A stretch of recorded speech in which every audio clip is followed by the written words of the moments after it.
The Prophecy. Chapter 1.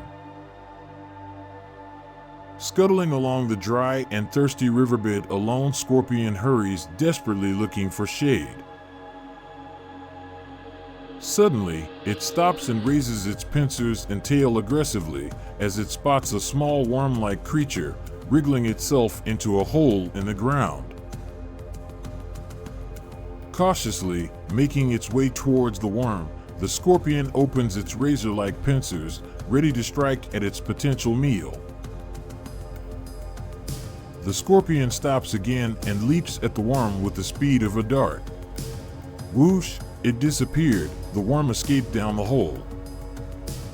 Then, as if in a panic, the scorpion raises its tail and pincers in an aggressive way again. It turns around anxiously, and then all of a sudden the ground beneath the scorpion explodes, flicking it in the air. The scorpion lands on its back and then quickly wriggles itself to its feet. It turns to where it was stood to see a much larger hole. The worm then reappears from this hole and begins to writhe as if in pain on the surface. The scorpion, angry, but bemused by the whole experience, cautiously makes its way toward the defenseless worm, pauses before making the deadly attack, then, whoosh! The scorpion leaps at the worm, but is now hissing and shrieking in pain itself as 5 more worm-like creatures appear to spring up from the hole and have a hold of the scorpion with tiny teeth like needles. A shadow is cast over the struggling creatures, and the scorpion gets mercilessly pulled down the hole.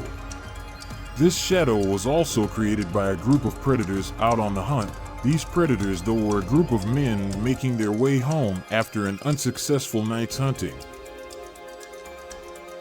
Tired and hungry, the party stops to have a drink. One of the men pulls out a pair of binoculars and stands on top of the dried-up riverbank. He puts them to his eyes and scans the horizon, his gaze fixed on what looks like a desert fort with a strange symbol made of metal above the entrance. But to the men, it is no hostile fort. It is their home.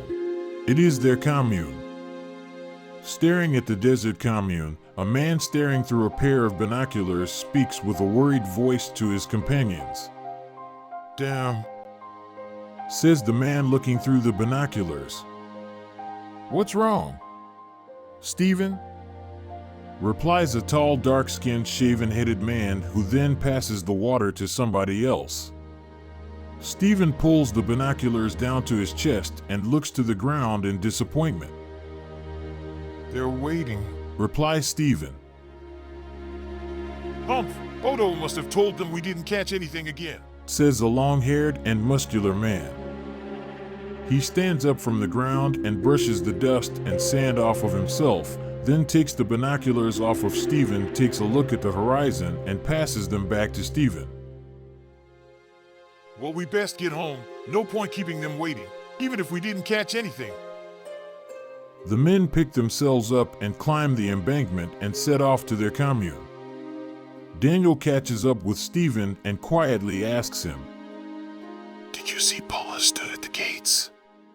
Stephen frowns towards the ground and then looks Daniel in the eyes and replies, "Yes, I am afraid so." Daniel looks ahead and shakes his head in disappointment. "Shoot! I can't stand her being down, but when she sees that we haven't caught anything again... God damn it!"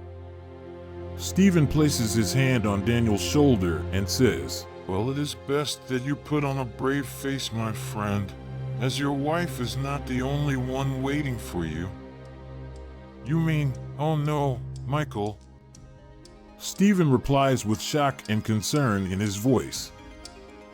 Daniel takes his hand off Stephen's shoulder and looks back through the binoculars towards the commune, then saying, "Yes, I am afraid so, my friend." Stephen looks to the commune in the distance and says, "But he should be at school." Stephen looks at Daniel and shrugs his shoulders.